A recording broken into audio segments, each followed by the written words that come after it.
Hi hello friends, പത്രമായിട്ട് സീരിയലിൽ വരാൻ പോകുന്ന ഒരു അടിപൊളി എപ്പിസോഡിന്റെ വിശേഷത്തിലേക്ക് എല്ലാ കൂട്ടുകാർക്കും സ്വാഗതം. അങ്ങനെ നമ്മുടെ ആദർശ് അമേരിക്കൻ കമ്പനിയുമായിട്ടുള്ള ഡീലൊക്കെ ഉറപ്പിക്കാനായിട്ട് മുംബൈയിലെ ഹോട്ടലിൽ എത്തിയിട്ടുണ്ട് കേട്ടോ. അവിടെ ആദർശിന് സ്വീകരണം ഒരുക്കിയിട്ടുണ്ടായിരുന്നത് സ്റ്റാൻലി മാത്യു ജ്വല്ലറിലെ ഒരു സ്റ്റാഫ് തന്നെയാണ് കേട്ടോ. അവിടെ ആദർശിന് സ്റ്റേ ചെയ്യാനുള്ള എല്ലാ സൗകര്യങ്ങളും അവിടെ തന്നെ ഒരുക്കിയിട്ടുണ്ടായിരുന്നു. ഈ ഒരു ഡീൽ എങ്ങനെയെങ്കിലും മൂർത്തിസ് ജ്വല്ലറിക്ക് തന്നെ കിട്ടണമെന്നും പറഞ്ഞ് ദേവയാനിയും നയനയും മുത്തശ്ശനും മുത്തശ്ശിയും ഒക്കെ ഉപവാസം എടുക്കുകയും അമ്പലത്തിലും മറ്റും വഴിപാടുകളൊക്കെ ആയിട്ട് തന്നെ കഴിഞ്ഞു ഓടുകയാണ് കേട്ടോ. എല്ലാവരുടെയും മനസ്സിൽ നല്ല ഭയമുണ്ട്. കാരണം ഇതുപോലൊരു സിറ്റുവേഷൻ ഇതുവരെ മൂർത്തിസ് ജ്വല്ലറിക്കോ അനന്തപുരിക്കോ നേരിടേണ്ടി വന്നിട്ടില്ല.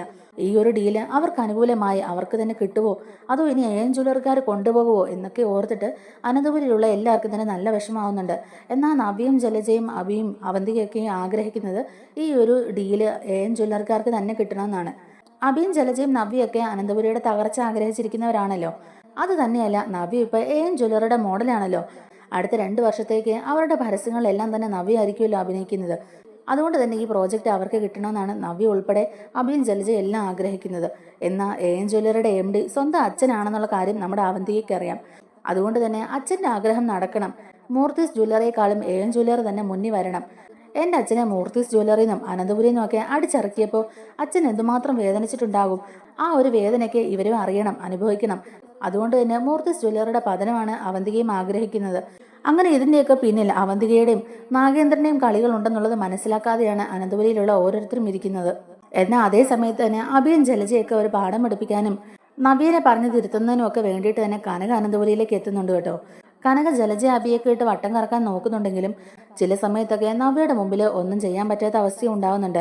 നവ്യനെ സത്യങ്ങളൊന്നും അറിയിക്കാതിരിക്കാൻ വേണ്ടിയിട്ടാണല്ലോ ഇവരെല്ലാവരും കൂടെ ഇങ്ങനെ ഇട്ട് അഭിയും ജലജയൊക്കെ ഇങ്ങനെ വട്ടം കറക്കിക്കൊണ്ടിരിക്കുന്നത്.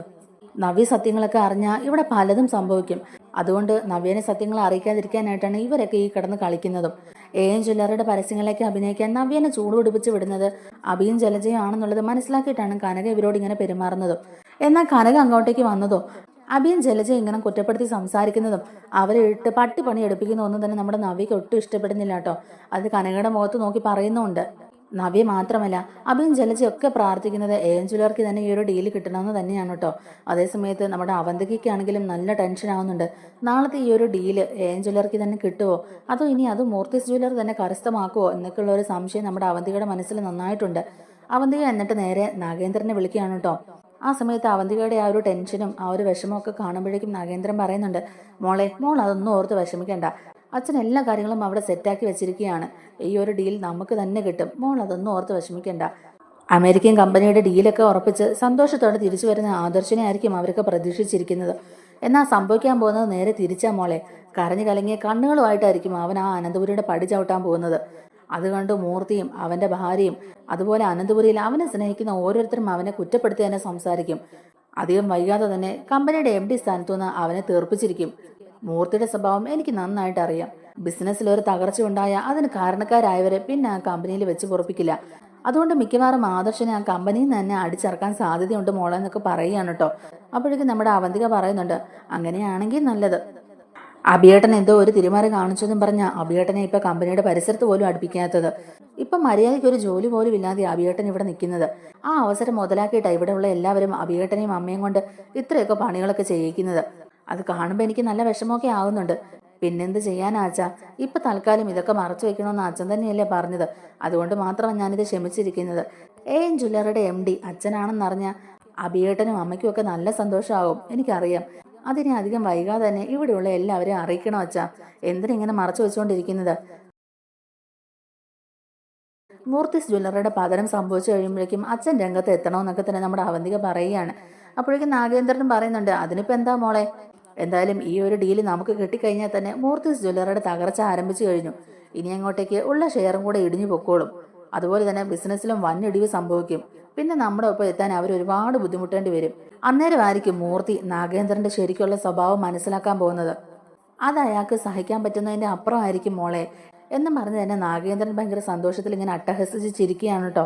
അപ്പോഴേക്കും നമ്മുടെ അവന്തികയും പറയുന്നുണ്ട്, എങ്കിൽ ശരി അച്ഛാ, നാളെ രാവിലെ 10 മണിക്കല്ലേ ആ മീറ്റിംഗ്. അവിടെ എന്ത് സംഭവിക്കും എന്നുള്ള ഒരു ആകാംക്ഷയിലാണ് ഞാൻ മാത്രമല്ല ഇവിടെയുള്ള എല്ലാവരും മുട്ടിപ്പായിട്ടിരുന്ന് പ്രാർത്ഥിക്കുക. എല്ലാവരും ഉപവാസമൊക്കെ എടുത്തിരിക്കുക, മൂർത്തിസ് ജ്വല്ലറിക്ക് തന്നെ ആ ഡീല് കിട്ടണമെന്നൊക്കെ പറഞ്ഞ്. അതുകൊണ്ട് എനിക്ക് നല്ല പേടിയും ഉണ്ടായിരുന്നു. ഇപ്പം എന്തായാലും ആ പേടിയൊക്കെ മാറി. അച്ഛനോട് സംസാരിച്ചപ്പോൾ തന്നെ എനിക്ക് ആശ്വാസമായി. എന്തായാലും നാളെ ആ ഡീൽ അവർക്ക് കിട്ടില്ലല്ലോ, അത് തന്നെ എനിക്ക് സമാധാനമായി. ഇനി എനിക്ക് സ്വസ്ഥമായിട്ട് കിടന്നുറങ്ങാം, എനിക്കത് മതി എന്നിങ്ങനെ അവന്തിക പറയുകയാണ്. അപ്പോഴേക്കും നാഗേന്ദ്രൻ പറയുന്നുണ്ട്, എന്നാൽ ശരി മോളെ, മോള് കിടന്ന് ഉറങ്ങിക്കോ. ഒന്നിനെയും പറ്റി മോള് ടെൻഷൻ അടിക്കേണ്ട ആവശ്യമില്ല, എല്ലാം അച്ഛൻ റെഡിയാക്കിയിട്ടുണ്ട്. നാളെ എന്തായാലും അനന്തപുരിക്ക് ഒരിക്കലും മറക്കാൻ പറ്റാത്ത ഒരു ദിവസം തന്നെയായിരിക്കും. അവരുടെ തകർച്ചയുടെ ആദ്യ ദിവസം തന്നെയായിരിക്കും നാളെ.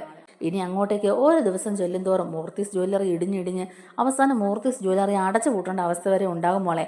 അതുകൊണ്ട് മോൾ അതൊക്കെ ഓർത്ത് സന്തോഷത്തോടെ ഞാൻ കിടന്നു. അച്ഛൻ എന്തായാലും ഇനി കുറച്ച് പണികളും കൂടി ചെയ്യാനുണ്ടെന്നും പറഞ്ഞിട്ട് തന്നെ നാഗേന്ദ്രൻ ഫോൺ വെക്കുകയാണ്. ഫോൺ വെച്ചതിന് ശേഷവും അവന്തിക സന്തോഷത്തോടെ തന്നെ കിടന്നുറങ്ങാൻ പോവുകയാണ് കേട്ടോ.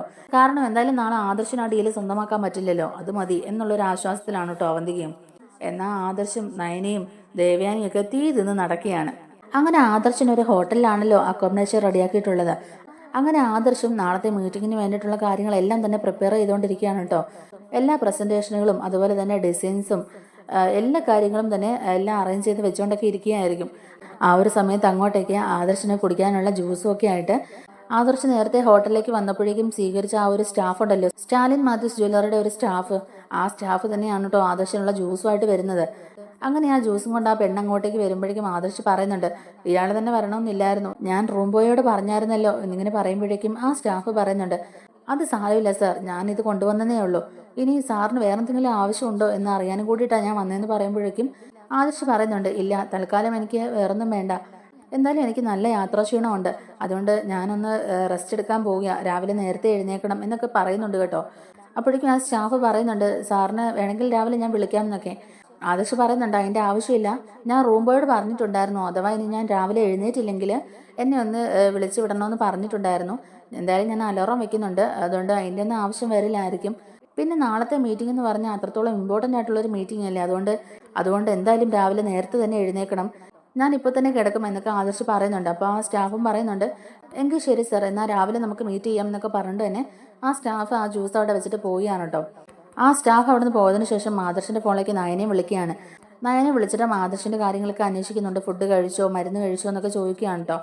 അതെല്ലാം വേണ്ടതുപോലെ തന്നെ ചെയ്തിട്ടുണ്ട്, നല്ല യാത്രാക്ഷീണമുണ്ട്, അതുകൊണ്ട് എനിക്ക് കിടക്കണം, രാവിലെ നേരത്തെ എഴുന്നേക്കണം, ഞാൻ റൂം ബോയോട് പറഞ്ഞിട്ടുണ്ട്, ഞാൻ അലാറവും സെറ്റ് ചെയ്തിട്ടുണ്ടെന്നൊക്കെ പറയുമ്പോഴേക്കും നയനെ ചോദിക്കുന്നുണ്ട്, ഞാൻ വിളിച്ചു വിടണമെന്നൊക്കെ. അപ്പോൾ ആദർശ് പറയുന്നുണ്ട്, അതിൻ്റെ ആവശ്യമില്ല, ഞാൻ അലാറം വെച്ചിട്ടുണ്ട്, ഞാൻ എഴുന്നേറ്റോളാം എന്ന് പറയുക കേട്ടോ. അങ്ങനെ നയനോട് സംസാരിച്ചുകൊണ്ട് തന്നെ ആദർശ് ആ ജ്യൂസ് കുടിക്കുകയാണ് കേട്ടോ. ജ്യൂസ് കുടിച്ച് ഒരു 5 മിനിറ്റ് കഴിയുമ്പോഴേക്കും തന്നെ ആദർശിന് വല്ലാത്ത ക്ഷീണവും അതുപോലെ തന്നെ മയക്കവും വരികയാണ്. ആദർശ് ഡോറൊക്കെ ലോക്ക് ചെയ്തിട്ട് കയറി കിടക്കുകയാണ് കേട്ടോ. എന്നാൽ ആദർശിനെ ചതിയിൽ വീഴ്ത്താനായിട്ട് ആ ജ്യൂസിൽ ഉറക്കഗുളിക ചേർത്തിട്ടുണ്ടായിരുന്നു. വേറെ ആരുമല്ല, അത് നമ്മുടെ നാഗേന്ദ്രൻ ഒപ്പിച്ച പണി തന്നെയാണ് കേട്ടോ. ആ ഹോട്ടലിൽ നാഗേന്ദ്രന് പരിചയമുള്ള ഒരാളും കൂടി ഉണ്ടായിരുന്നു, അയാളാണ് ഈ ജ്യൂസിൽ ഉറക്കഗുളിക കലർത്തിയത്. ഇതറിയാതെയാണ് മുമ്പേ ആ സ്റ്റാഫ് ആദർശിന് ഈ ജ്യൂസ് കൊണ്ട് കൊടുക്കുന്നതും. ആ ജ്യൂസ് കുടിച്ച ഉടനെ തന്നെ ആദർശിന് വല്ലാത്ത ക്ഷീണവും ഉറക്കമൊക്കെ തോന്നിയത് അതുകൊണ്ടാണ്. എന്തായാലും രാവിലെ അവൻ നേരത്തെ എഴുന്നേക്കാൻ പാടില്ല, ആ മീറ്റിങ്ങിൽ പങ്കെടുക്കാൻ പാടില്ല, ആ മീറ്റിങ്ങിൽ പങ്കെടുത്താലല്ലേ അവനത് നേടുകയുള്ളൂ. അതുകൊണ്ട് ആ മീറ്റിങ്ങിൽ തന്നെ അവൻ പങ്കെടുക്കാതിരിക്കാൻ വേണ്ടിയിട്ടാണ് കേട്ടോ ഇങ്ങനെയുള്ള ചതി ചെയ്യുന്നത്. നാഗേന്ദ്രനാണ് ഇതിൻ്റെയും പിന്നിൽ. ആ ഹോട്ടലിലുള്ള ഒരാൾക്ക് ഇങ്ങനെ ഒരു ചതി ചെയ്യാനായിട്ട് നാഗേന്ദ്രൻ കുറേ കാശും ഓഫർ ചെയ്യുന്നുണ്ട്. അങ്ങനെയാണ് ആരും അറിയാതെ തന്നെ, അങ്ങനെയാണ് ആരും കാണാതെ ഈ ജ്യൂസിൽ ഉറക്കഗുളിക അയാൾ കലർത്തുന്നതും. എന്തായാലും ആദർശ് ആ ചതിയിൽ വീഴുകയാണ് കേട്ടോ. ആദർശിന് രാവിലെ കൃത്യസമയത്ത് ഉണരാൻ പറ്റുന്നുമില്ല. അങ്ങനെ ആദർശിന് ഉറക്കഗുളിക കലർത്തിയ ആ ജ്യൂസ് കൊടുത്തു എന്നുള്ളത് ആ സ്റ്റാഫ് ക്യാഷ് കൊടുത്ത് നാഗേന്ദ്രൻ അവിടെ സെറ്റ് ചെയ്തിരുന്ന ആൾ തന്നെ നാഗേന്ദ്രനോട് വിളിച്ച് പറയുന്നുണ്ട്, സാറേ, നമ്മൾ വിചാരിച്ച പോലെ തന്നെ കാര്യങ്ങളെല്ലാം നല്ല ഭംഗിയായിട്ട് നടന്നു, ആർക്കും ഒരു സംശയം ഉണ്ടാകാത്ത രീതിയിൽ തന്നെ സാധനം ഞാൻ അവിടെ കൊണ്ട് എത്തിച്ചിട്ടുണ്ട്, ആരും കാണാതെ ആർക്കും സംശയമാകാതെ ഞാൻ ആ ജ്യൂസിൽ ഉറക്കഗുളിക കലർത്തിയിട്ടുണ്ട്, അത് കൊണ്ടു കൊടുത്ത സ്റ്റാഫിന് പോലും അതറിയില്ല. ഒരു ഗുളികയല്ല ഞാൻ അതിൽ കലർത്തിയത്, 2-3 ഗുളിക ഞാൻ അതിൽ ഇട്ട് കൊടുത്തിട്ടുണ്ട്. അതുകൊണ്ട് എന്തായാലും അവൻ രാവിലെ നേരത്തെ എഴുന്നേക്കില്ല. ഈ ഗുളികയുടെ സെഡേഷനൊക്കെ മാറണമെങ്കിൽ നാളെ വൈകുന്നേരം എങ്കിലും ആകും, അല്ലാതെ അവൻ ആ കിടക്കേന്ന് എഴുന്നേക്കാൻ പോകുന്നില്ല സാറേ. എന്തായാലും നാളെ മീറ്റിങ്ങിൽ അവന് പങ്കെടുക്കാൻ പറ്റത്തില്ല, ഈ ഒരു ഡീല് നിങ്ങൾക്ക് തന്നെ ഉറപ്പിക്കാൻ പറ്റുമെന്നൊക്കെ അയാൾ പറയുക കേട്ടോ. അപ്പോൾ അത് കേട്ട് സന്തോഷത്തോടെ തന്നെ ഇരിക്കുകയാണ് കേട്ടോ നാഗേന്ദ്രനും. എന്തായാലും ആദർശ് അവിടെ എത്തിയാലല്ലേ ആ ഡീൽ അവർ കൊണ്ടുപോകും എന്നുള്ളൊരു ഭയം വേണ്ടതുള്ളൂ. ഇനിയിപ്പോൾ മൂർത്തീസ് ജ്വല്ലറിക്ക് വേണ്ടിയിട്ട് ആദർശ് അവിടെ എത്തില്ല, എന്തായാലും AM ജ്വല്ലറിക്ക് തന്നെ ഈ ഒരു ഡീല് കിട്ടും എന്നുള്ളൊരു ഉറപ്പിൽ സന്തോഷിച്ചിരിക്കുകയാണ് നാഗേന്ദ്രനും. അങ്ങനെ ആദർശ് നല്ല ഗാഠനിദ്രയിലേക്ക് തന്നെ പോവുകയാണ്. പിറ്റേ ദിവസം രാവിലെ മുത്തശ്ശനും ദേവയാനിയും നയനയൊക്കെ മാറി മാറി വിളിക്കുന്നുണ്ടെങ്കിലും ആദർശ് ഫോൺ എടുക്കുന്നില്ല കേട്ടോ. കോൺഫറൻസ് മീറ്റിങ്ങിന് പോകുന്നതിന് മുമ്പ് എന്തായാലും ആദർശേട്ടൻ വിളിക്കാമെന്ന് പറഞ്ഞതല്ലേ, എന്നിട്ട് ആദർശേട്ടൻ ഇങ്ങോട്ടേക്ക് വിളിച്ചുമില്ല. ഇവിടുന്ന് എല്ലാവരും മാറി മാറി വിളിച്ചിട്ടും ആദർശേട്ടൻ ഫോൺ എടുക്കുന്നുമില്ലല്ലോ, എനിക്കാകെ വല്ലാത്ത പേടിയാവുന്നു എന്നൊക്കെ തന്നെ നമ്മുടെ നയന ദേവയാനിയോട് പറയുകയാണ്. അങ്ങനെ നയനും ദേവ്യാനിയും കൂടിയിട്ട് മുത്തശ്ശൻ്റെ അടുത്ത് വന്നിട്ട് കാര്യങ്ങൾ പറയുകയാണ് കേട്ടോ. ആദർശേട്ടൻ എന്നെ രാത്രിയിലും കൂടെ വിളിച്ചതാ. അന്നേരം എന്നോട് പറഞ്ഞു രാവിലെ നേരത്തെ എഴുന്നേക്കണം, അലാറം വെച്ചിട്ടുണ്ട്, അവിടുത്തെ റൂം ബോയോട് എല്ലാം പറഞ്ഞ് സെറ്റാക്കിയിട്ടുണ്ട്. ഇനിയിപ്പോൾ യാത്രാക്ഷീണം കാരണം ഉറങ്ങിപ്പോയാലും കറക്റ്റ് സമയത്ത് തന്നെ എഴുന്നേക്കാനുള്ള എല്ലാ മുൻകരുതലുകളും ആദർശേട്ടൻ നോക്കിയതാ. എന്നിട്ടും ആദർശേട്ടൻ ഈ ഫോൺ വിളിച്ചാൽ എടുക്കാത്ത എന്താണെന്ന് മനസ്സിലാവുന്നില്ലല്ലോ മുത്തശ്ശ എന്നൊക്കെ ഇങ്ങനെ ചോദിക്കുമ്പോഴേക്കും മുത്തശ്ശനും പറയുന്നുണ്ട്, ഞാനും വിളിച്ചു മോളെ, ചിലപ്പോൾ ആദർശ് എന്തെങ്കിലും തിരക്കിലൊക്കെ ആയിരിക്കും, അതുകൊണ്ടായിരിക്കും ആദർശ് ഫോൺ എടുക്കാത്തത്. എന്തായാലും മീറ്റിംഗ് ഒക്കെ കഴിയുമ്പോഴേക്കും ആദർശ് വിളിക്കുമായിരിക്കും. നമ്മളായിട്ട് ഇനി അവനെ വിളിച്ച് ശല്യം ചെയ്യേണ്ടെന്ന് ഓർത്തിട്ടാ ഞാൻ പിന്നെ കൂടുതൽ അവനെ വിളിക്കാതിരുന്നത്. എന്തായാലും മീറ്റിംഗ് കഴിയട്ടെ മോളെ, എന്നിട്ട് നമുക്ക് അവനെ വിളിക്കാം. അതുവരെ അവൻ മീറ്റിങ്ങിൽ തന്നെ നന്നായിട്ട് കോൺസെൻട്രേഷൻ ചെയ്യട്ടെ എന്നൊക്കെ തന്നെ മുത്തശ്ശൻ പറയുകയാണ് കേട്ടോ. അങ്ങനെ ദേവ്യാനി നയനിയൊക്കെ ഇങ്ങനെ വല്ലാതെ ടെൻഷൻ അടിച്ചിരിക്കുകയാണ് കേട്ടോ. കാരണം ഈ ഒരു മീറ്റിംഗ് കഴിഞ്ഞാലല്ലേ ആ ഡീല് നമുക്ക് കിട്ടുമോ, ഏതോ ഇനി ഏഞ്ചുലർക്കാർ കൊണ്ടുപോകുമോ എന്നൊക്കെ അറിയാൻ പറ്റുള്ളൂ. അതുകൊണ്ട് തന്നെ പൂജാമുറിയിലാണ് ദേവ്യാനി നയനിയും മുത്തശ്ശിയൊക്കെ ഏത് സമയത്തും. എല്ലാവരും മാറി മാറി ഫോണിൽ വിളിച്ചിട്ട് പോലും ആദർശ് അതൊന്നും തന്നെ അറിയുന്നുണ്ടായിരുന്നില്ല. അതുപോലെ തന്നെ ആ റൂം ബോയോട് പറഞ്ഞ് സെറ്റ് ചെയ്തിട്ടുണ്ടായിരുന്നല്ലോ താമസിച്ചു പോയാൽ വിളിക്കണമെന്നൊക്കെ. അതുപോലെ ആ റൂം ബോയ് വന്ന് വിളിച്ചിട്ട് പോലും ആദർശ് അതൊന്നും തന്നെ അറിയുന്നുണ്ടായിരുന്നില്ല. അങ്ങനെ സമയം 10 മണിയൊക്കെ കഴിയുകയാണ്. അവിടെ മീറ്റിങ്ങിനുള്ള എല്ലാ തയ്യാറെടുപ്പുകളും പൂർത്തിയായി. മീറ്റിംഗും തുടങ്ങി. പ്രമുഖരായ എല്ലാ ജ്വല്ലറീസും തന്നെ കോൺഫറൻസ് ഹാളിലുണ്ട്. എൻ ജ്വല്ലറിയുടെ MD നാഗേന്ദ്രനും അതുപോലെ തന്നെ ഡേവിഡും അവിടെ ഉണ്ട്. എന്നാൽ മൂർത്തീസ് ജ്വല്ലറിക്ക് വേണ്ടിയിട്ട് പോയ ആദർശ് മാത്രം അവിടെ ഇല്ല കേട്ടോ. അങ്ങനെ ആ ഒരു കോൺഫറൻസ് മീറ്റിംഗ് അവിടെ ഭംഗിയായിട്ട് തന്നെ നടക്കുന്നുണ്ട്. ആ ഒരു സമയത്ത് അനന്തപുരിയിൽ എല്ലാവരും ടെൻഷൻ അടിച്ചിരിക്കുകയാണ് കേട്ടോ. ആ സമയത്ത് പോലും കനക ജലജയ്ക്കും അബിക്കും ഉള്ള ഓരോ പണികൾ ഇങ്ങനെ കൊടുത്തുകൊണ്ടിരിക്കുകയാണ് കേട്ടോ. അബി അവിടെ പച്ചക്കറിയൊക്കെ കട്ട് ചെയ്ത് കൊടുത്തുകൊണ്ടിരിക്കുകയാണ് കേട്ടോ. അതേസമയത്ത് തന്നെ നമ്മുടെ ജലജ അതൊക്കെ പാചകം ചെയ്തുകൊണ്ടിരിക്കുകയാണ്. രണ്ടുപേരും അടുക്കളയിൽ നല്ല തിരക്കായിരിക്കും. ആ ഒരു സമയത്ത് തന്നെ നമ്മുടെ അബിയുടെ ഫോണിലേക്ക് ഒരു കോള് വരികയാണ്. എൻ ജ്വല്ലറിയുടെ ഡേവിഡ് സാറാണ് കേട്ടോ നമ്മുടെ അബിയുടെ ഫോണിലേക്ക് വിളിക്കുന്നത്. അങ്ങനെ അബി സന്തോഷത്തോടെ തന്നെ ഫോൺ എടുക്കുകയാണ് കേട്ടോ. അപ്പോഴേക്കും ഡേവിഡ് പറയുന്നുണ്ട്, അബി ഇപ്രാവശ്യം നിനക്കും നിന്റെ അമ്മയ്ക്കും ഒക്കെ സന്തോഷിക്കാനുള്ള വകയുണ്ട്. അതായത് അമേരിക്കൻ കമ്പനിയുമായിട്ടുള്ള ഡീലിൽ ആദർശ് തോറ്റുപോയിരിക്കുന്നു. അമേരിക്കൻ കമ്പനിയുമായിട്ടുള്ള ഡീല് എൻ ജ്വല്ലറിക്കാണ് കിട്ടിയിരിക്കുന്നത്. ഈ ഒരു സന്തോഷ വാർത്ത പറയാൻ വേണ്ടിയിട്ടാണ് ഇപ്പം ഞാൻ നിന്നെ വിളിച്ചത്. എന്തായാലും ദുബായിൽ വെച്ച് ആദർശിനെ ജയിലിലേക്ക് പറഞ്ഞു വിടാൻ നമ്മൾ നോക്കിയായിരുന്നല്ലോ, അന്നത് സംഭവിച്ചില്ല. എന്നാൽ ഇപ്രാവശ്യം നമ്മുടെ ഉന്നം തെറ്റിയില്ല. എൻ ജ്വല്ലറിക്ക് തന്നെയാണ് അമേരിക്കൻ കമ്പനിയുമായിട്ടുള്ള ഡീൽ ഉറപ്പിക്കാൻ കഴിഞ്ഞത്. മൂർത്തീസ് ജ്വല്ലറി അവിടെയും പിന്നിലായി. ഇനി അങ്ങോട്ടേക്ക് മൂർത്തീസ് ജ്വല്ലറിയുടെ പതനമായിരിക്കും. മൂർത്തീസ് ജ്വല്ലറി തകർച്ചയുടെ വക്കീലായിരുന്നല്ലോ. അവിടെ പിടിച്ചു നിൽക്കാൻ ഈ ഒരു ഡീൽ അവർക്ക് അത്യന്താപേക്ഷിതമായിരുന്നു. എന്നാൽ ഇപ്പോൾ ഈ ഡീലും അവർക്ക് സ്വന്തമാക്കാൻ കഴിഞ്ഞിട്ടില്ല. അതുകൊണ്ട് ഇനി അങ്ങോട്ടേക്ക് മൂർത്തീസ് ജ്വല്ലറിയിൽ വമ്പൻ തകർച്ചയായിരിക്കും ഉണ്ടാകാൻ പോകുന്നത്. ബിസിനസ്സിലൊക്കെ വൻ ഇടിവുണ്ടാകും. അതുകൊണ്ട് നിനക്കും നിന്റെ അമ്മയ്ക്കും ഭാര്യയ്ക്കും ഒക്കെ സന്തോഷിക്കാം എന്നിങ്ങനെ പറയുമ്പോഴേക്കും അബി ചോദിക്കുന്നുണ്ട്, അല്ല അതെങ്ങനെ സംഭവിച്ചു? ഇത് കേട്ടതിൽ എനിക്ക് ഒരുപാട് സന്തോഷമുണ്ട്. എന്നാലും ആദർശ് എന്ന് പറയുന്നവൻ ഇന്നലെ തന്നെ ഇവിടുന്ന് പോയതാണല്ലോ. അവൻ ഇന്നലെ തന്നെ അവിടെ ലാൻഡ് ചെയ്യുകയും ചെയ്യുന്നതാ. ഇന്നത്തെ മീറ്റിങ്ങിൽ പങ്കെടുത്ത് അവിടെ വിജയിക്കാനുള്ള എല്ലാ ഒരുക്കങ്ങളും അവൻ നടത്തിയതാണല്ലോ. പിന്നെ എങ്ങനെ ഇത് സംഭവിച്ചു എന്നൊക്കെ തന്നെ ചോദിക്കാം. അപ്പോഴേക്കും ആ ഡേവിഡ് പറയുന്നുണ്ട്, അതെന്തെങ്കിലും ആകട്ടെ, അതൊന്നും നമ്മളെ ബാധിക്കുന്ന വിഷയമല്ലല്ലോ. ഇന്ന് അവൻ എന്തായാലും ആ മീറ്റിങ്ങിൽ പങ്കെടുക്കാൻ കഴിഞ്ഞിട്ടില്ല. അവൻ ആ മീറ്റിംഗ് നടക്കുന്ന ഹാളിലേക്ക് എത്തിയിട്ടില്ല. അതുകൊണ്ട് തന്നെ ഈ ഒരു ഡീൽ അവർക്ക് സ്വന്തമാക്കാൻ പറ്റാതെ പോയതും. തൽക്കാലം അത് മാത്രം നിങ്ങൾ മനസ്സിലാക്കിയാൽ മതി എന്നും പറഞ്ഞിട്ട് തന്നെ ഡേവിഡ് ഫോൺ കട്ട് ചെയ്യാണ് കേട്ടോ. അപ്പോഴേക്കും അബിക്ക് സന്തോഷം കൊണ്ട് ഇരിക്കാൻ വയ്യ. അബി ഉടനെ തന്നെ ജലജയുടെ അടുത്ത് പോയിട്ട് ഈ കാര്യങ്ങളൊക്കെ പറയുന്നുണ്ട്. അമ്മേ, നമ്മൾ ആഗ്രഹിച്ചതുപോലെ തന്നെ നടന്നു അമ്മേ. ആ എൻ ജ്വല്ലറിയുടെ കോൺട്രാക്ട് എന്തായാലും ആദർശിന് കിട്ടിയില്ല. ആ ഡീൽ സ്വന്തമാക്കിയത് എൻ ജ്വല്ലറിക്കാരാണ്. ആദർശനും മുത്തശ്ശനുമൊക്കെ ഇത് വലിയൊരു തിരിച്ചടി തന്നെയാമേ. ആ ഡീൽ അവന് സ്വന്തമാക്കാൻ കഴിഞ്ഞില്ല. അപ്പോൾ ജലജയ്ക്ക് ഒരുപാട് സന്തോഷമാകുന്നുണ്ട് കേട്ടോ. അപ്പോൾ ജലജ ചോദിക്കുന്നുണ്ട്, നീ പറയുന്നത് നേരാണോടാ? സത്യമാണോ നീ പറയുന്നത്? അല്ല, നീ പറയുന്നത് അങ്ങനെ വിശ്വസിക്കാനും പറ്റത്തില്ലല്ലോ. അന്ന് ആദർശ് ജയിലിലാണെന്നൊക്കെ പറഞ്ഞ് നീ വലിയ വീമ്പിളക്കിയതല്ലേ. എന്നിട്ട് 3-ാം പക്കം അവൻ ഇവിടെ വന്നില്ലേ? അതുപോലെ എന്തെങ്കിലും ഇതും വല്ല ഫേക്കും ആണോടാ? അതുപോലെ എന്തെങ്കിലും ആണോടാ ഇതും? ഇന്നിപ്പോൾ ഈ ഡീലും കൈവിട്ട് പോയെന്ന് പറഞ്ഞാൽ നമ്മൾ സന്തോഷിച്ചിരിക്കും. അത് കഴിഞ്ഞിട്ട് അവൻ വരുമ്പോഴേക്കും ഈ ഡീല് സ്വന്തമാക്കിയെന്ന് പറഞ്ഞുകൊണ്ടായിരിക്കും ഇനി അവൻ വരുന്നത്. എന്തായാലും നീ പറയുന്നതിനൊക്കെ വിശ്വസിക്കാൻ ഇപ്പം വലിയ ബുദ്ധിമുട്ടാണ് എന്നുള്ള രീതിയിൽ നമ്മുടെ ജലജ പറയുമ്പോഴേക്കും അഭി പറയുന്നുണ്ട്, അമ്മേ ഇത് ഞാൻ പറഞ്ഞതല്ല. ദേ ഇപ്പം എന്നെ വിളിച്ചതേ ഉള്ളമ്മേ ആ എൻ ജ്വല്ലറിയുടെ ഡേവിഡ് എന്ന് പറയുന്ന ആള്. അയാൾ എന്നോട് ഈ കാര്യം പറഞ്ഞത്. ആദർശന് ആ മീറ്റിങ്ങിൽ പങ്കെടുക്കാൻ പറ്റിയില്ലെന്ന്. മീറ്റിംഗ് നടക്കുന്ന ആ കോൺഫറൻസ് ഹാളിലോട്ട് ആദർശ് എത്തിയില്ലെന്ന്. അതുകൊണ്ടാണ് ഇവർക്ക് ഈ ഡീൽ ഉറപ്പിക്കാൻ കഴിഞ്ഞതെന്ന്. എന്തോ ഒരു ചതി ഇവിടെ നടന്നിട്ടുണ്ടെന്നുള്ള കാര്യം ഉറപ്പാ. അതിനെക്കുറിച്ചൊന്നും അയാൾ കൂടുതലൊന്നും പറഞ്ഞില്ല. തൽക്കാലം നിങ്ങൾക്ക് സന്തോഷിക്കാൻ ഇത് മാത്രം പോരെ എന്ന് ചോദിച്ചുകൊണ്ട് അയാൾ ഫോൺ കട്ട് ചെയ്യുകയും ചെയ്തു. ഞാൻ പിന്നെ കൂടുതലൊന്നും ചോദിക്കാൻ പോയില്ലമ്മേ. നമ്മുടെ ആഗ്രഹം എന്തായാലും നടന്നല്ലോ. അവൻ ആ ഡീൽ ഉറപ്പിക്കരുതെന്നല്ലേ നമ്മളും ആഗ്രഹിച്ചിരുന്നത്. ഏഞ്ചുലർക്ക് തന്നെ ഈ ഡീൽ കിട്ടണമെന്നായിരുന്നു എൻ്റെയും അമ്മയുടെ ഒക്കെ പ്രാർത്ഥന. എന്തായാലും ആ പ്രാർത്ഥന ദൈവം കേട്ടില്ല അമ്മേ. അത് മാത്രം നമ്മൾ അന്വേഷിച്ചാൽ മതി. അതിൽ കൂടുതൽ കാര്യങ്ങളൊന്നും നമ്മൾ അന്വേഷിക്കാൻ പോകണ്ട. എന്തായാലും നമുക്ക് സന്തോഷിക്കാനുള്ള വകുപ്പായില്ലേ. ഞാനിനി ഇത് നവിയോടും കൂടി പറയട്ടെ എന്നൊക്കെ പറഞ്ഞുകൊണ്ട് തന്നെ അബി വലിയ സന്തോഷത്തോടെ നവിയുടെ റൂമിലേക്ക് കയറി ചെല്ലുകയാണ്. നവ്യയുടെ അടുത്തും ചെന്നിട്ട് അബി ഇതേ കാര്യങ്ങൾ പറയുകയാണ് കേട്ടോ. നവ്യയ്ക്ക് അത് ഒരുപാട് സന്തോഷമാവുന്നുണ്ട്. കാരണം മേയൻ ജ്വല്ലറിയുടെ മോഡലാണല്ലോ നവ്യ, അതുകൊണ്ട് തന്നെ നവ്യയ്ക്ക് അത് ഒരുപാട് സന്തോഷമാവുന്നുണ്ട്. എന്നാലും നവ്യ ചോദിക്കുന്നുണ്ട്, ഇനിയിപ്പോൾ അയാൾ പറഞ്ഞത് വിശ്വസിക്കാനാവുമോ? അന്ന് അയാൾ ജയിലിലാണെന്നൊക്കെ പറഞ്ഞാൽ നമ്മളന്ന് ഒരുപാട് സന്തോഷിച്ചതല്ലേ. എന്നിട്ട് മൂന്നാം പക്കം അയാൾ ഇവിടെ വന്നില്ലേ? അന്ന് നമ്മളെ എല്ലാവരും കൂടി ഇവിടെ ഇട്ട് കുരങ്ങ് കളിപ്പിക്കുകയല്ലായിരുന്നോ എന്നിങ്ങനെ ചോദിക്കുമ്പോഴേക്കും അബി പറയുന്നുണ്ട്, ഇതങ്ങനെയല്ല നവ്യേ, ഈ പറഞ്ഞത് സത്യം തന്നെയാ. ആദർശ ആ മീറ്റിങ്ങിൽ പങ്കെടുത്തിട്ടില്ല. ഒരുപക്ഷെ ആദർശ അതിൽ പങ്കെടുത്തിരുന്നെങ്കിൽ ഈ ഒരു ഡീല് ഇവർക്ക് തന്നെ കിട്ടിയേനെ. എന്നാൽ ആദർശ ആ മീറ്റിങ്ങിൽ പങ്കെടുത്തിട്ടില്ലെന്ന് അയാൾ പറഞ്ഞത്. അതുകൊണ്ടാണ് ഇവർക്ക് ഈ ഡീല് സ്വന്തമാക്കാൻ പറ്റിയതെന്നും. എന്തായാലും അയാളാ പറഞ്ഞത് വിശ്വസിക്കാതിരിക്കാൻ നമുക്ക് കഴിയില്ല. എന്തായാലും 2-3 മണിക്കൂർ കഴിയുമ്പോഴേക്കും തന്നെ ഈ കാര്യങ്ങൾ എല്ലാവരും അറിയുമല്ലോ. അവിടുന്ന് ഫോൺ കോൾ വരികയല്ലേ. എന്തായാലും ചിരിച്ച മുഖത്തോടെ വരുന്ന ആദർശിനെ കാണേണ്ടി വരില്ല. സങ്കടപ്പെട്ട് കരഞ്ഞു കലങ്ങിയ കണ്ണുമായിട്ട് വരുന്ന ആദർശിനെ കാണേണ്ടി വരും എന്നൊക്കെ പറഞ്ഞു തന്നെ അയാൾ ഫോൺ കട്ട് ചെയ്തത്. അപ്പോൾ പിന്നെ അതിലെന്തൊക്കെയോ കാര്യമുണ്ട് നവ്യെ, എന്തോ അവിടെ സംഭവിച്ചിട്ടുണ്ട്. ഇതിന്റെ പിന്നിൽ എന്തോ ഒരു ചതി നടന്നിട്ടുണ്ട്. അല്ലെങ്കിൽ അങ്ങനെ വരാനുള്ള ചാൻസ് ഇല്ല. എന്തെങ്കിലും ആകട്ടെ, നമ്മുടെ ആഗ്രഹം നടന്നല്ലോ. ഏൻ ചുലർക്ക് തന്നെ ആ ഒരു ഡീല് കിട്ടണമെന്നല്ലേ നമ്മൾ ആഗ്രഹിച്ചിരുന്നത്. എന്തായാലും ആ ഡീല് നമുക്ക് കിട്ടിയില്ലേ, അത് മതി. ഇതിൽ കൂടുതൽ ഇനി എന്ത് വേണം നമുക്ക് സന്തോഷിക്കാൻ. ഇന്ന് നമ്മൾ ഇതൊന്ന് ആഘോഷിക്കുക തന്നെ ചെയ്യും എന്നൊക്കെ നമ്മുടെ അബി ഇങ്ങനെ പറയുകയാണ്. തോറ്റ് തുന്നം പാടി എല്ലാം നഷ്ടമായി വരുന്ന ആദർശനെ എനിക്കൊന്ന് കാണണം എന്നൊക്കെ നമ്മുടെ നവിയും അബിയും കൂടിയിട്ട് ഇങ്ങനെ പറയുകയാണ്. നിന്റെ അനിയത്തി നയനയുടെയും അതുപോലെ തന്നെ അമ്മായിയുടെയും ആദർശനെ സ്നേഹിക്കുന്നവരുടെയൊക്കെ കൊമ്പൊടിഞ്ഞ് നടക്കുന്നത് കാണാമായിരുന്നു.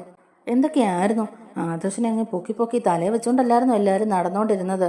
എല്ലാവരും അവനെ കുറ്റപ്പെടുത്തി താഴ്ത്തി കെട്ടി സംസാരിക്കുന്നൊക്കെ ഒന്ന് കാണാനുള്ള ഭാഗ്യം ഉണ്ടായല്ലോ. എന്തായാലും അവൻ ഇങ്ങോട്ടേക്ക് വരുമല്ലോ അബി, അന്നേരം നമുക്ക് ബാക്കി നോക്കാം.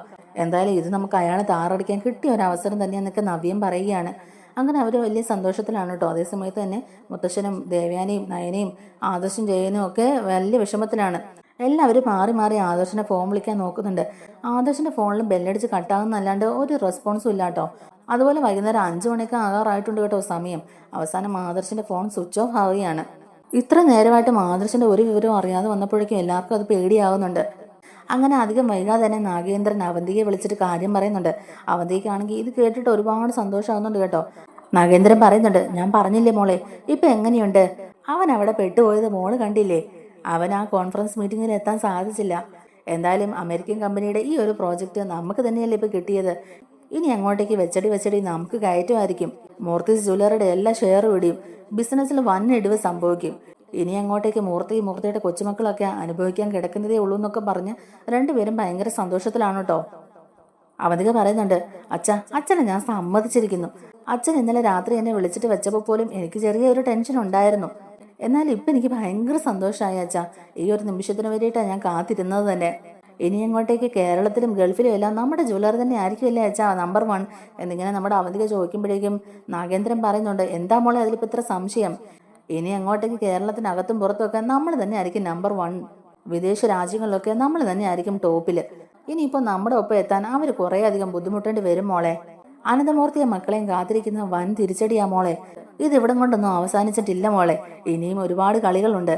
എല്ലാം മോള് കാത്തിരുന്ന് കണ്ടോ. ഇനി അങ്ങോട്ടേക്ക് നമുക്ക് സന്തോഷത്തിന്റെ നാളുകളാ എന്നൊക്കെ പറയുകയാണോട്ടോ നമ്മുടെ നാഗേന്ദ്രൻ. അവന്തികയ്ക്കാണെങ്കിൽ സന്തോഷം കൊണ്ട് ഇരിക്കാൻ പോലും വയ്യാട്ടോ. അവന്തിക പറയുന്നുണ്ട്, അച്ഛൻ എപ്പോഴും ഇങ്ങോട്ടേക്ക് എത്തുക, നമുക്കിതൊരു ആഘോഷം ആക്കണം വെച്ചാ. നമുക്കിതൊന്ന് ആഘോഷിക്കണം, നല്ല ഗ്രാൻഡ് ആയിട്ട് തന്നെ ആഘോഷിക്കണം. ഏൻ ജ്വല്ലറിയുടെ എല്ലാ സ്റ്റാഫുകൾക്കും നമ്മൾ ട്രീറ്റ് ചെയ്യണം എന്നൊക്കെ തന്നെ പറയുകയാണ് കേട്ടോ നമ്മുടെ അവന്തിക. അങ്ങനെ നാഗേന്ദ്രൻ പറയുന്നുണ്ട്, അതിനിപ്പോൾ എന്താ മോളെ, നമുക്കതങ്ങ് നടത്തിക്കളയാം. ഞാൻ എന്തായാലും ഇവിടുന്ന് അങ്ങോട്ടേക്ക് എത്തട്ടെ. എന്തായാലും നമുക്ക് നല്ലൊരു പാട്ട് തന്നെ അങ്ങ് സെറ്റ് ചെയ്തേക്കാം. അതും അവരറിയട്ടെ, പിന്നെ അവരങ്ങോട്ട് നീറിപ്പോകട്ടെ എന്നൊക്കെ തന്നെ നാഗേന്ദ്രൻ പറയുകയാണ് കേട്ടോ. അങ്ങനെ അവർ ആ ഡീല് സ്വന്തമാക്കിയതിൻ്റെ അഹങ്കാരത്തിലും സന്തോഷത്തിലും ഒക്കെയാണ്. അങ്ങനെ മുംബൈയിൽ നമ്മുടെ ആദർശ് ഇപ്പോഴും ഉറക്കത്തിൽ തന്നെയാണ് കേട്ടോ. ഇതുവരെ ആ ഒരു സെഡേഷനിൽ നിന്ന് റിക്കവർ ചെയ്ത് എഴുന്നേക്കാൻ നമ്മുടെ ആദർശിന് കഴിഞ്ഞിട്ടില്ല. അങ്ങനെ സമയം ഒരു 6-7 മണിയൊക്കെ ആയപ്പോഴാണ് ആദർശിന് ചെറിയ രീതിക്കൊരു ബോധമൊക്കെ വന്നു തുടങ്ങിയത് തന്നെ. ഡോറിൽ ആരൊക്കെയോ മുട്ടി വിളിക്കുന്ന ശബ്ദമൊക്കെ കേട്ടോണ്ടാണ് ആദർശ് പതിയെ ഉറക്കത്തിൽ നിന്ന് എഴുന്നേക്കുന്നത്. ആദർശ് കണ്ണു തുറന്ന് ആദ്യം തന്നെ നോക്കുന്നത് ഫോണാണ് കേട്ടോ. ഫോണിൽ സമയം നോക്കാനായിട്ടാണ് ഫോൺ തിരഞ്ഞത്. പക്ഷേ ഫോൺ എടുത്ത് നോക്കുമ്പോഴേക്കും ഫോൺ സ്വിച്ച് ഓഫ് ആയിട്ടുണ്ടായിരുന്നു. എന്നിട്ട് ആദർശ് പെട്ടെന്ന് തന്നെ എഴുന്നേറ്റ് ഡോർ തുറക്കാനായിട്ട് പോവുകയാണ് കേട്ടോ. ഡോർ തുറക്കാനായിട്ട് പോകുന്നുണ്ടെങ്കിലും ആദർശ് ഇപ്പോഴും പൂർണ്ണമായിട്ട് റിക്കവർ ആയിട്ടില്ല. ആടി ആ ഒരു ക്ഷീണത്തോടു കൂടി തന്നെയാണ് പോയി ഡോർ തുറക്കുന്നത്. ഡോർ തുറന്ന് നോക്കുമ്പോഴേക്കും ആദർശ് കാണുന്നത് ആ ഒരു സ്റ്റാഫും അതുപോലെ തന്നെ റൂം ബോയ് 3-4 പേരും ഒക്കെ അവിടെ ആ ഡോറിന് മുമ്പിൽ ഉണ്ടായിരുന്നു. അന്നേരം ആദർശ് ചോദിക്കുന്നുണ്ട്, എന്താ എല്ലാവരും കൂടെ എന്നിങ്ങനെ ചോദിക്കുമ്പോഴേക്കും ആ സ്റ്റാഫ് ചോദിക്കുന്നുണ്ട്, സാർ എന്ത് പരിപാടിയായി കാണിച്ചത്? ഞങ്ങൾ രാവിലെ മുതൽ സാറിനെ വിളിച്ചുകൊണ്ടിരിക്കുകയായിരുന്നു. സാർ എന്ത് ഡോർ തുറക്കാതിരുന്നത്? ഞങ്ങൾ സാറിൻ്റെ ഫോണിലും കോൺടാക്ട് ചെയ്ത് നോക്കി. സാറിൻ്റെ ഫോൺ ഇപ്പോൾ സ്വിച്ച് ഓഫ് ആണല്ലോ. അതുകൊണ്ട് തന്നെ ഞങ്ങൾക്ക് വല്ലാതെ ടെൻഷനായി പോയി. ഇനി സാറിന് എന്തെങ്കിലും സംഭവിച്ചോ എന്ന് വരെ ഞങ്ങൾ ചിന്തിച്ചു പോയി. അല്ല, സാറിന് എന്താ പറ്റിയേ? ഇന്ന് വളരെ ഇമ്പോർട്ടൻ്റ് ആയിട്ടുള്ള ഒരു മീറ്റിംഗ് അല്ലായിരുന്നോ? സാർ എന്താ ആ മീറ്റിങ്ങിൽ പങ്കെടുക്കാതിരുന്നത് എന്നൊക്കെ ഇങ്ങനെ ചോദിക്കുമ്പോഴേക്കും ആദർശ് വല്ലാതെ ഒരു ആശയക്കുഴപ്പത്തിലാവുന്നുണ്ട് കേട്ടോ. ആദർശ് എന്നിട്ട് ഇവരോട് ചോദിക്കുന്നുണ്ട് ഇപ്പോൾ സമയം എത്ര ആയെന്ന്. അന്നേരം അവർ പറയുന്നുണ്ട്, സാർ ഇപ്പോൾ വൈകുന്നേരം 6 മണിയാകാറായി സാർ. ആദർശ് ആകെ വല്ലാതെ ടെൻഷനാകാൻ തുടങ്ങിയാണ്. 6 മണിയോ? നിങ്ങൾ എന്തായി പറയുന്നത്? 6 മണിയോ? ഇത്രയും നേരം ഞാൻ കിടന്നുറങ്ങിയായിരുന്നോ? ഇതെങ്ങനെ സംഭവിച്ചു? ഇതെനിക്ക് മനസ്സിലാകുന്നില്ല. ആദർശ് വല്ലാതെ അങ്ങ് ടെൻഷനാവുകയാണ് കേട്ടോ. ആദർശ് പെട്ടെന്ന് തന്നെ പോയി ഫോൺ എടുത്ത് ചാർജിങ്ങിൽ ഇടുന്നുണ്ട്. എന്നിട്ട് ഫോൺ ഓണാക്കാൻ നോക്കുകയാണ്. ആദർശ് സമയം നോക്കുമ്പോഴേക്കും 5:55 കഴിഞ്ഞ് 6 മണി ആകാറായിട്ടുണ്ടായിരുന്നു. ആദർശ് വല്ലാതെ ടെൻഷൻ ആവുന്നുണ്ട് കേട്ടോ. അതിൽ മുത്തശ്ശൻ്റെയും അതുപോലെ തന്നെ ദേവ്യാനിയുടെയും നയനയുടെയും അനിയുടെയും ജയൻ്റെയും അജയൻ്റെയും ഒക്കെ മിസ് കോളുണ്ട്. കൂടാതെ വേറെ പല നമ്പറിൽ നിന്നുള്ള മിസ് കോളുകളും ഉണ്ട്. ആദർശ് വല്ലാതെ ടെൻഷൻ ആവുന്നുണ്ട്. അപ്പോഴേക്കും തന്നെ ആ ലേഡി സ്റ്റാഫും അതുപോലെ ആ റൂം ബോയും അവരെല്ലാവരും കൂടെ അകത്ത് കയറി വന്നിട്ട് ചോദിക്കുന്നുണ്ട്, സാറിന് എന്താ പറ്റിയത്? സാർ എന്തുകൊണ്ടാണ് ഇത്ര നേരമായിട്ട് എഴുന്നേക്കാതിരുന്നത് എന്നൊക്കെ ഇങ്ങനെ ചോദിക്കുമ്പോഴേക്കും ആദർശ് പറയുന്നുണ്ട്, എനിക്കറിയില്ല എന്താ സംഭവിച്ചതെന്ന്. എനിക്ക് നല്ല യാത്രാക്ഷീണം ഉണ്ടായിരുന്നു. അതുകൊണ്ട് ഞാൻ നേരത്തെ കയറി കിടക്കുകയും ചെയ്തു. പക്ഷേ രാവിലെ ഞാൻ നേരത്തെ എഴുന്നേക്കേണ്ടതായിരുന്നു. ഞാൻ അലാറം വെച്ചിട്ടുണ്ടായിരുന്നു. പോരാത്തതിന് എൻ്റെ ഫോണിൽ ഇത്രയും പേര് വിളിച്ചിട്ടും ഞാൻ എന്തുകൊണ്ടാണ് അത് അറിയാതിരുന്നത്? ഇവിടെ എന്തോ ഒരു ചതി നടന്നിട്ടുണ്ട് എന്നൊക്കെ ഇങ്ങനെ ആദർശ് പറയുകയാണ് കേട്ടോ. എല്ലാവരുടെയും ഫോണിൽ നിന്ന് വന്ന കോളുകളെല്ലാം ആദർശ് പിന്നെ എടുത്ത് നോക്കിയാണ് കേട്ടോ. എന്നിട്ട് പറയുന്നുണ്ട്, ഈശ്വര, എനിക്ക് എന്താ സംഭവിച്ചത്? ഇതുവരെ ഇങ്ങനെ ഒന്നും സംഭവിച്ചിട്ടില്ലല്ലോ. പിന്നെന്താ ഞാൻ ഇന്ന് എഴുന്നേക്കാൻ താമസിച്ചത്? പോരാത്തതിന് ഇത്രയും പേരെ എന്നെ വിളിച്ചിട്ട് ഞാൻ അറിഞ്ഞില്ലേ എന്നിങ്ങനെ ചോദിക്കുമ്പോഴേക്കും ആ റൂം ബോയും അതുപോലെ തന്നെ ആ ലേഡി സ്റ്റാഫും പറയുന്നുണ്ട്, സാർ ഫോണിൽ വിളിച്ചത് മാത്രമല്ല, രാവിലെ മുതലേ തന്നെ ഞങ്ങളൊക്കെ ഡോറിൽ മുട്ടി വിളിക്കുന്നുണ്ടായിരുന്നു. അന്നേരം റൂം ബോയ് പറയുന്നുണ്ട്, സാർ ഇന്നലെ എന്നോട് പറഞ്ഞായിരുന്നല്ലോ രാവിലെ എഴുന്നേക്കാൻ താമസിക്കുകയാണെങ്കിൽ ഒന്ന് വിളിക്കണമെന്ന്. ഞാനും രാവിലെ മുതൽ വിളിച്ചുകൊണ്ടിരിക്കുകയായിരുന്നു സാർ. ഉച്ചയ്ക്കും വന്ന് കുറേ പ്രാവശ്യം വിളിച്ചു നോക്കി, ഒരനക്കവും ഇല്ലായിരുന്നു. അത് കഴിഞ്ഞ് പിന്നെ ഞാൻ ഇവിടെ വേണ്ടപ്പെട്ടവരെയൊക്കെ അറിയിച്ചത്. സാർ ഇപ്പോഴും എഴുന്നേറ്റ് ഈ ഡോർ തുറന്നില്ലായിരുന്നെങ്കിൽ ഞങ്ങൾ നേരെ പോലീസിൽ ഇൻഫോം ചെയ്തേനെ. എന്നിട്ട് വേണ്ടപ്പെട്ടവരെയൊക്കെ അറിയിച്ചേനെ. അവർ വന്ന് ഞങ്ങൾക്ക് പെർമിഷൻ തന്നാൽ മാത്രമേ ഞങ്ങൾക്ക് ഈ ഡോർ ചവിട്ടിയാണെങ്കിലും പൊളിക്കാൻ പറ്റത്തുള്ളൂ. അങ്ങനെയാണെങ്കിലും അകത്ത് കയറി നോക്കണമെന്ന് വിചാരിച്ചുകൊണ്ടിരിക്കുകയായിരുന്നു. എന്തായാലും ഭാഗ്യത്തിന് സാർ ഇപ്പോൾ എഴുന്നേറ്റല്ലോ, അതിൻ്റെ ഒന്നും ആവശ്യം ഉണ്ടായില്ല എന്നൊക്കെ ആ റൂം പോയി പറയുകയാണ്. അപ്പോഴും ആദർശ് വല്ലാത്ത ടെൻഷനിലാണ് കേട്ടോ. ഈ ഒരു കോൺഫറൻസ് മീറ്റിങ്ങിൽ പങ്കെടുക്കാൻ പറ്റാതെ പോയത് ആദർശിന് വല്ലാത്തൊരു തിരിച്ചടിയാണ്. ഇത്രയും ഇമ്പോർട്ടൻ്റ് ആയിട്ടുള്ള മീറ്റിംഗ് ആയിരുന്നു. ഇനിയിപ്പം ഞാൻ എങ്ങനെ മുത്തശ്ശനോട് സമാധാനം പറയും? എൻ്റെ അശ്രദ്ധക്കുറവ് കൊണ്ട് സംഭവിച്ചു പോയതല്ലേ എന്നൊക്കെ ഓർത്ത് ടെൻഷൻ അടിച്ച് ആദർശ് പെട്ടെന്ന് എഴുന്നേറ്റ് മുഖമൊക്കെ കഴുകുന്നുണ്ട് കേട്ടോ. എന്നിട്ട് ആദർശ് ആ ലേഡി സ്റ്റാഫിനോട് ചോദിക്കുന്നുണ്ട്, അല്ല, കാര്യങ്ങളൊക്കെ എന്തായി? ആ മീറ്റിംഗ് ഒക്കെ കഴിഞ്ഞോ? ആ മീറ്റിങ്ങിൽ ആർക്കാ ആ ഡീല് കിട്ടിയത് എന്നൊക്കെ ഇങ്ങനെ ചോദിക്കുകയാണ് കേട്ടോ. അപ്പോൾ ഒരു സങ്കടത്തോടെ തന്നെ ആ ലേഡി സ്റ്റാഫ് പറയുന്നുണ്ട്, സാർ അത് പിന്നെ രാവിലെ 10 മണിക്കല്ലായിരുന്നു മീറ്റിംഗ് ഒക്കെ കഴിഞ്ഞു പോയി. ആ ഡീല് AM ജ്വല്ലർക്കാരെ സ്വന്തമാക്കുകയും ചെയ്തു. പ്രഗത്ഭരായ പല ജ്വല്ലർക്കാരും ഉണ്ടായിരുന്നു. എന്നാലും AM ജ്വല്ലർക്കാർക്കാണ് ആ ഒരു ഡീല് സ്വന്തമാക്കാൻ കഴിഞ്ഞത്. മൂർത്തിസ് ജ്വല്ലറിയുടെ ഒപ്പം എന്തായാലും AM ജ്വല്ലർക്കാർക്ക് എത്താൻ പറ്റില്ലായിരുന്നു. എന്ത് ചെയ്യാനാ, സാർ ഇവിടെ കിടന്ന് ഉറങ്ങിപ്പോയില്ലേ? ഒന്നും ചെയ്യാൻ പറ്റാത്തൊരു സിറ്റുവേഷൻ ആയിപ്പോയി സാർ. ഞങ്ങൾ സാറിനെ വിളിക്കാൻ കുറേ പ്രാവശ്യം നോക്കി. സാർ എന്ത് ചെയ്തിട്ടും ഉറക്കത്തിൽ നിന്ന് ഉണരുന്നില്ലായിരുന്നു എന്നൊക്കെ തന്നെ ആ ലേഡി സ്റ്റാഫ് പറയുകയാണ്. ആദർശ് ഇങ്ങനെ തലയ്ക്ക് കൈ കൊടുത്ത് വളരെ സങ്കടത്തോടെ ഇങ്ങനെ ഇരിക്കുകയാണ് കേട്ടോ. എന്ത് പറയണം, എന്ത് ചെയ്യണമെന്നറിയാതെ. ഇനിയിപ്പോൾ മുത്തശ്ശൻ്റെ മുഖത്ത് എങ്ങനെ നോക്കും, മുത്തശ്ശനോട് എന്ത് സമാധാനം ഞാൻ പറയും എന്നൊക്കെ ഇങ്ങനെ ആലോചിച്ച് വല്ലാതെ വിഷമിച്ചിരിക്കുകയാണ് കേട്ടോ ആദർശ്. എന്തായാലും എല്ലാം കൈവിട്ട് പോയി. ജ്വല്ലർക്കാരെ ആ ഡീലും സ്വന്തമാക്കി കഴിഞ്ഞു. ആദർശ് എന്നിട്ട് അവരോട് ചോദിക്കുന്നുണ്ട്, ഇതൊക്കെ എങ്ങനെയാണ് സംഭവിച്ചത്? ഞാൻ ഒരിക്കലും ഇത്രയും നേരം കിടന്നുറങ്ങാറില്ല. ഞാൻ രാവിലെ തന്നെ എഴുന്നേൽക്കുന്ന ആളാണ്. അലറം വെച്ചാൽ തന്നെ ഞാൻ ചാടി എഴുന്നേൽക്കുന്നതാണ്. ഇതിപ്പോൾ ഇത്രയും പേരും ഫോൺ വിളിച്ചിട്ട് ഞാൻ അതൊന്നും അറിയാതെ കിടന്നുറങ്ങിയോ? ഇവിടെ എന്താ സംഭവിച്ചതെന്ന് എനിക്ക് ഒരു എത്തുപിടിയും കിട്ടുന്നില്ല. ഞാൻ അത്രത്തോളം ഈ മീറ്റിങ്ങിൽ ഇമ്പോർട്ടൻസ് കൊടുത്ത് എങ്ങോട്ടേക്ക് വന്നത്. ഈ മീറ്റിങ്ങിൽ എങ്ങനെയെങ്കിലും വിജയിക്കണമെന്ന് ഓർത്തുകൊണ്ട് തന്നെയാണ് ഞാൻ വന്നത്. ഇനി ഞാൻ എങ്ങനെ തിരിച്ച് വീട്ടിലോട്ട് പോകും എന്നൊക്കെ ഇങ്ങനെ ആലോചിക്കുകയാണ് കേട്ടോ ആദർശ്. അപ്പോഴേക്കും ആ ലേഡി സ്റ്റാഫ് പറയുന്നുണ്ട്, സാർ ഇനിയിപ്പോൾ എന്ത് ചെയ്യാനാ? എല്ലാം കഴിഞ്ഞല്ലോ. സമയം ഇപ്പോൾ ഏകദേശം ഒരു 6 മണി കഴിഞ്ഞിട്ടുണ്ട്. ഇനിയിപ്പോൾ നമുക്കൊന്നും തന്നെ ചെയ്യാനില്ല. ആ മീറ്റിംഗും കഴിഞ്ഞ് ആ മീറ്റിങ്ങിൽ പങ്കെടുത്തവരെല്ലാം തിരികെ നാട്ടിലേക്കും പോയി കഴിഞ്ഞു. ഇനിയിപ്പോൾ അതൊന്നും ഓർത്ത് വിഷമിച്ചിരുന്നിട്ട് ഒരു കാര്യമില്ല സാർ. കഴിഞ്ഞത് കഴിഞ്ഞു. ഇനിയിപ്പോൾ അടുത്തത് എന്താണ് ചെയ്യാൻ പറ്റുന്നതെന്ന് വെച്ചാൽ അതാണ് നോക്കേണ്ടത്. എന്തായാലും കഴിഞ്ഞു പോയ കാര്യത്തെക്കുറിച്ച് ഓർത്ത് വിഷമിച്ചിരുന്നിട്ട് കാര്യമൊന്നുമില്ലല്ലോ. സാർ എന്തായാലും ഒന്ന് ഫ്രഷ് ആകൂ, എന്നിട്ട് നമുക്ക് ബാക്കി കാര്യങ്ങളൊക്കെ സംസാരിക്കാം എന്നൊക്കെ ആ ലേഡി സ്റ്റാഫ് പറയുന്നുണ്ട് കേട്ടോ. എന്നാലും ആദർശിനെ അങ്ങോട്ടേക്ക് ഒന്നും തന്നെ ചെയ്യാൻ തോന്നുന്നില്ല. ആദർശ് ആകെ ഇങ്ങനെ സ്തംഭിച്ചതുപോലെ തന്നെ ഇരിക്കുകയാണ് കേട്ടോ. എങ്ങനെ മുത്തശ്ശനെ ഫേസ് ചെയ്യുമെന്ന് ഓർത്തിട്ട് ആദർശം വല്ലാതെ തന്നെ പേടിച്ചിരിക്കുകയാണ്. അതേസമയത്ത് അനന്തപുരിയിലാണെങ്കിലും എല്ലാവരും ഭയങ്കര ടെൻഷനിലാണ്. മുത്തശ്ശനാണെങ്കിലും മുംബൈയിലെ മുത്തശ്ശന് പരിചയമുള്ള ആൾക്കാരെയൊക്കെ വിളിക്കുന്നുണ്ട് കേട്ടോ അവസാനം. അങ്ങനെ അവർ മുഖാന്തരമാണ് മുത്തശ്ശൻ അറിയുന്നത് ഈ ഒരു ഡീല് ചിലർക്കാർ കരസ്ഥമാക്കി എന്നുള്ളത്. ആദർശ് അവിടെ എത്തിയെങ്കിലും ആ മീറ്റിങ്ങിൽ പങ്കെടുത്തില്ലെന്നും അതുപോലെ തന്നെ ഈ ഒരു ഡീല് ചിലർക്കാർ തന്നെ കൊണ്ടുപോയി എന്നൊക്കെയുള്ള കാര്യങ്ങൾ അറിയുമ്പോഴേക്കും മുത്തശ്ശൻ വല്ലാതെ അങ്ങ് തളർന്നു പോവുകയാണ് കേട്ടോ. മുത്തശ്ശൻ എന്ത് പറയണം എന്ത് ചെയ്യണമെന്നൊന്നും അറിയാതെ വിഷമിച്ചിരിക്കുകയാണ്. ഇതിനോടകം തന്നെ എല്ലായിടത്തുമുള്ള മൂർത്തിസ് ജ്വല്ലറിയുടെ ബ്രാഞ്ചുകളിൽ നിന്നും കോള് വരുന്നുണ്ടായിരുന്നു. ജയനും അജയനും അനിയും ഒക്കെ ഈ കാര്യങ്ങളൊക്കെ അറിയിക്കുകയാണ് കേട്ടോ.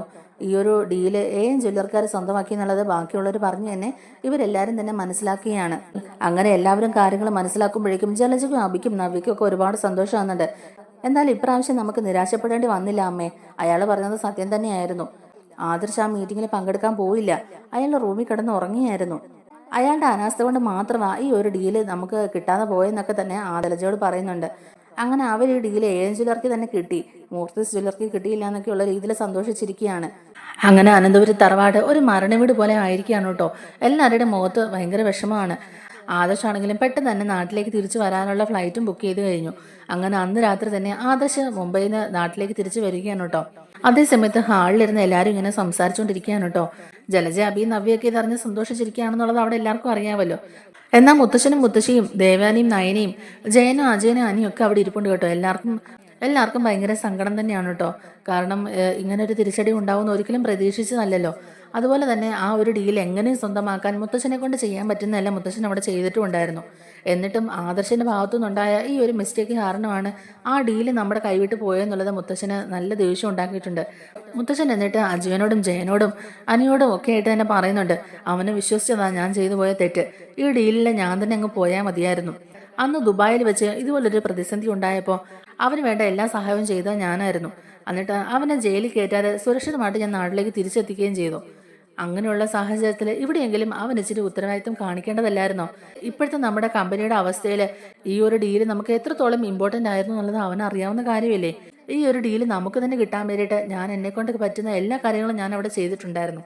എന്നിട്ടും കറക്റ്റ് സമയത്ത് ആ മീറ്റിങ്ങിൽ പങ്കെടുക്കാൻ പറ്റാത്തത് എന്താ? ആദർശിന്റെ ഭാഗത്തുനിന്നുണ്ടായ അനാസ്ഥ കൊണ്ട് തന്നെ ഈ ഒരു ഡീല് നമുക്ക് കിട്ടാതെ പോയത്.